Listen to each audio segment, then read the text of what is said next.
बात कर रहे थे कि तेज प्रताप यादव ने बोला कि 5 लोग उनके खिलाफ साजिश कर रहे हैं। अब एक और ऐसी खबर हम बताने वाले जहां फिर 5 नाम हैं जो कहा जा रहा है कि नीतीश कुमार को बरगला रहे हैं। आयोग में नियुक्तियों का मामला है। प्रवक्ता ने कह दिया पार्टी के कि सीएम को अंधेरे में रखा गया है। क्या कहानी चल रही है? देखिए, कल नीरज कुमार जो प्रधान चीफ स्पोक्स पर्सन है, उन्होंने पॉडकास्ट किया और पॉडकास्ट में उन्होंने ये कह दिया कि नीतीश कुमार को पार्टी के भीतर कुछ लोगों ने बरगलाया। बरगलाने का मतलब होता है घुमा देना, बेवकूफ़ बना देना, गलत एडवाइस करना। वो किया और इसीलिए आयोग में जो आप इतना परिवारवाद देख रहे हैं, उसका नतीजा वही है।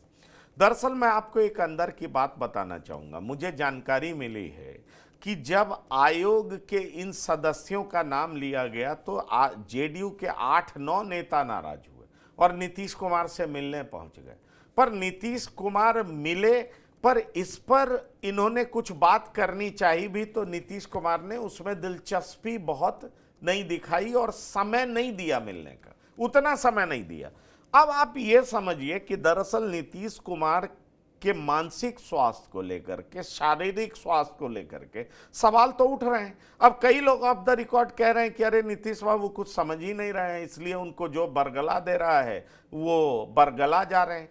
पर बड़ा सवाल यह है कि नीतीश कुमार पहले तो कभी उनको कोई बरगला सकता नहीं था। 2 नेता जिनके अटेंशन स्पैन की चर्चा ब्यूरोक्रेट्स भी करते थे कि भाई वो जबरदस्त अटेंशन स्पैन है, घंटों बैठे रह जाते हैं और कोई कुछ बोल के निकल नहीं जाएगा। अगर ब्यूरोक्रेट्स उनको ब्रीफिंग देते थे तो घंटों, जैसे प्रधानमंत्री के बारे में कहा जाता है कि प्रधानमंत्री के साथ आप दिन भर बैठिए, आप कुछ भी बोल करके निकल नहीं सकते।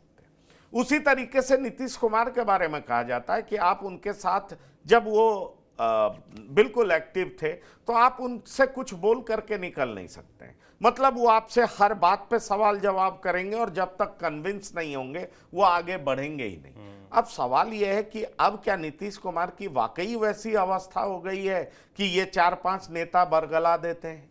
दूसरा सवाल यह उठता है कि प्रशांत किशोर जो कह रहे हैं कि नीतीश कुमार मानसिक रूप से स्वस्थ नहीं है। मैं नहीं कह रहा हूं, मैं कोई जांच एजेंसी नहीं हूं, मेरे पास कोई थर्मोमीटर नहीं है, मेरे पास कोई ऐसा पैरामीटर नहीं है जिससे मैं ये कह सकूं। और खास तौर पर अगर ऐसी बात है तो मैं बिना जिम्मेदारी की ऐसी बात करना चाहूंगा भी नहीं। पर प्रशांत किशोर जब ये सवाल उठा रहे हैं और प्रशांत किशोर ये चुनौती दे रहे हैं कि नीतीश कुमार साबित करें कि वो स्वस्थ है, और कोर्ट में साबित ये हो जाएगा तो मुझे निश्चित तौर पर वो जेल भेज दें, क्योंकि प्रशांत किशोर हर प्लेटफॉर्म से कहते हैं कि नीतीश कुमार मानसिक रूप से बीमार है।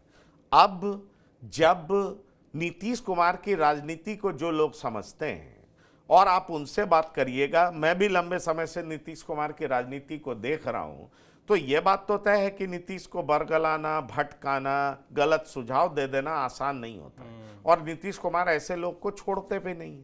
तो ऐसे में नीतीश कुमार को कौन से 5 लोगों ने बरगला दिया? उसमें एक नाम दबी जुबान से पार्टी के भीतर लोग बोल रहे हैं, वो शराब साहब का बोल रहे हैं। दूसरा नाम संजय गांधी का बोल रहे हैं। तीसरा नाम विजय चौधरी का बोल रहे हैं। 2 और चौथा नाम अशोक चौधरी का बोल रहे हैं। अब बड़ा सवाल यह है कि इतने 4 नाम, 5वां नाम में कुछ कंफ्यूजन है, लेकिन ये 4 नाम को लेकर के लोग समझ रहे हैं कि यही 4 लोग हैं। अब भाई नीतीश कुमार को ये लोग बरगला कैसे ले रहे हैं, ये एक बड़ा सवाल है। क्या नीतीश कुमार वाकई वो नीतीश कुमार नहीं रहे जिसके बारे में प्रशांत किशोर हर प्लेटफॉर्म से बात करते हैं? और अगर वो नहीं रहे तो सवाल ये उठता है कि क्या वाकई जो अमित शाह कहते हैं कि टाइम विल टेल, इसका मतलब क्या है कि वाकई बीजेपी को पता है, वो सिर्फ चुनाव का इंतजार कर रही है? ये भी हमें समझना पड़ेगा कि बीजेपी को पता है, टॉप लीडरशिप को पता है, उनके 13-14% वोट पर नजर है और इसलिए चुनाव तक का इंतजार किया जा रहा है। क्या ये मतलब है? क्योंकि मैं ऐसा इसलिए कह रहा हूं कि बार बार अमित शाह का बयान वायरल होता है, उसकी चर्चा होती है और फिर चर्चा कम से कम वो कहते हैं कि टाइम विल टेल। इसका मतलब ये तो जरूर है कि नीतीश कुमार मुख्यमंत्री के रूप में तय नहीं है। ये मतलब तो निकाला जा सकता है ना साफ तौर पर। और इसका मतलब तो बहुत साफ है कि ये एक ही वजह से हो सकता है, वो वजह जो प्रशांत किशोर अक्सर गिनाते हैं। इसलिए ये सारी बातें जो आप सुन रहे हैं वो मुझे खास तौर पर परेशान जरूर करता है कि बिहार क्या पुराने नीतीश कुमार के हाथ में नहीं है? बिहार क्या ऐसे नीतीश कुमार के हाथ में है जिनके बारे में कई जिम्मेदार नेता कह रहे हैं कि वो मानसिक रूप से बीमार हैं और उनके इर्द गिर्द के लोग उन्हें बरगला रहे हैं, भटका दे रहे हैं? क्योंकि नीतीश कुमार को कोई भटका सकता है ये बहुत मुश्किल काम है। जो उनको जानते हैं और खास तौर पर जब उनको स्वस्थ रूप में जिन लोगों ने देखा है तो वो समझ सकता है कि नीतीश कुमार पढ़ते हैं, नीतीश कुमार पढ़े लिखे हैं, इंजीनियर हैं, लंबा तजुर्बा है, रेल मंत्री के रूप में बेहतरीन काम कर चुके हैं।